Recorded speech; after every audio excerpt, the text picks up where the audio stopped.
এর উপরে বসে বসে কি বানাচ্ছো? একটা স্পেশাল জিনিস এই ওয়াও, এটা হচ্ছে France bread, bread. France bread. হ্যাঁ, যাই হোক নাম ভুলে যাই অনেক সময়, কিন্তু করতে তো জানি। তো এটা আসলে খেতে অনেক মজা। আমি অনেক আগে বানিয়েছিলাম, তো অনেক দিন পর আজকে আবার ট্রাই করলাম। তো খাটের উপরেই শুরু করছি। কি করছো এগুলো? কি কোথেকে ছিঁড়ছো?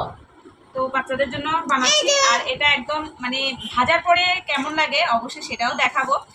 দুই ভিডিওতে যাবে। আর এটার আটাটা ঠিক কীভাবে তৈরি করেছি, মানে এই আটা খামিরটা, সেটা যদি আপনারা জানতে চান তাহলে আরেকদিন বানিয়ে আপনাদেরকে ফুল ভিডিও দেখাবো। আমার মনে করতেছে এটাকে এভাবে করতে। হ্যাঁ, তো এটা হচ্ছে এই যে আমার করে দাও, রুটি। তারপর আমি এই যে প্রথমে হচ্ছে আমি মাঝখান বরাবর কাটবো গোল করে, রুটিটা আর কি শেপটা করবো। তারপর হচ্ছে ঠিক পিৎজা যেভাবে আর কি কাটিং করে ঠিক ওভাবেই কাটটা করতে হবে। ফার্স্টে আমি হচ্ছে একটা বানিয়ে দেখাই।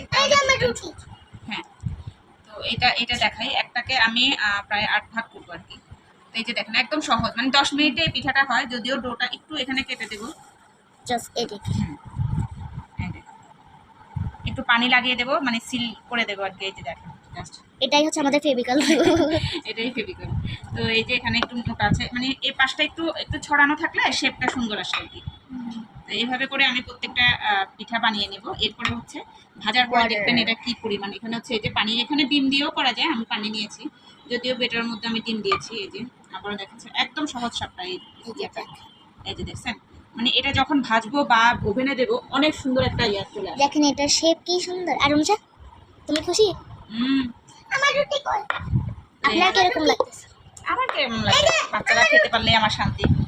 এই যে এখানে আরেকটা কাটিং করবো, একটা ইয়া দিয়ে দুইটা বানানো যায় আর কি। এই যে এখানে একটু কেটে দিই, তাহলে হয়ে যাবে। আরেকটা মানে একদম শর্টকাট, এত ঝামেলা নেই। আর এটা খেতেও অনেক মজা, অনেক মজা।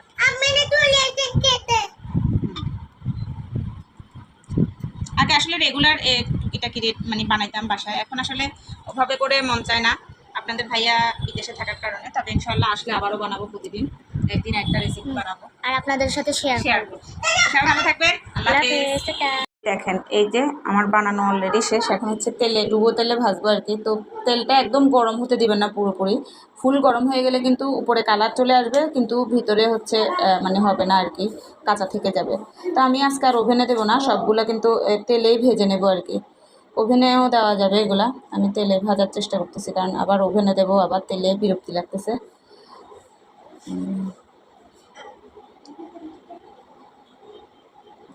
দেখেছো এগুলো ভাজা হোক। এই যে এখানেও হয়েছে, এখানেও।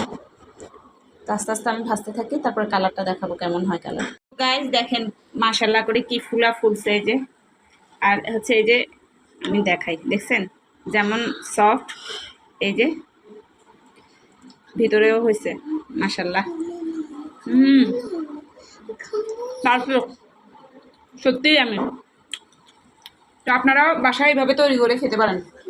এটা চা দিয়ে চুবিয়ে খেতে অনেক মজা। এই যে দেখেন এই পিঠাটা কেউ খেয়েছেন? অনেক ইয়ামি। তো এই যে আমি ভাজতেছি অলরেডি। এটা বন পিঠা বলতে পারেন, আবার অন্য আরেকটা নামও আছে, যদিও আমার নামটা ভুলে যাই আমি, কিন্তু খেতে অনেক মজা।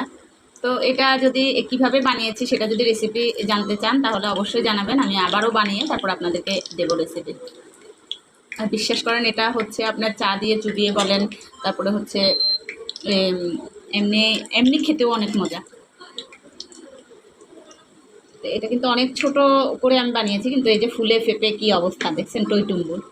তো যারা যারা খাবেন চলে আসেন, আর যারা যারা আসতে পারবেন না তারা যদি রেসিপি চান তাহলে অবশ্যই জানাবেন, আমি ফুল ভিডিও করে বানিয়ে তারপরে দেবো। আর এই যে দেখেন ভিতরে উপরে হচ্ছে ক্রিসপি, আর এই যে ভিতরে সফট।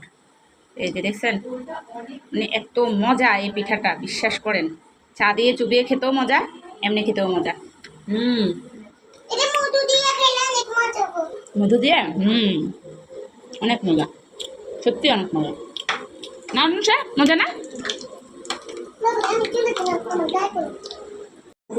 এই যে এখন আমরা হচ্ছে গুড় দিয়ে খাচ্ছি, যদিও এটা হালকা মিষ্টি।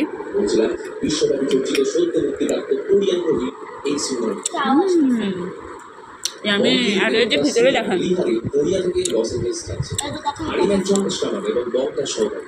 সত্যি অনেক মজা হয়েছে।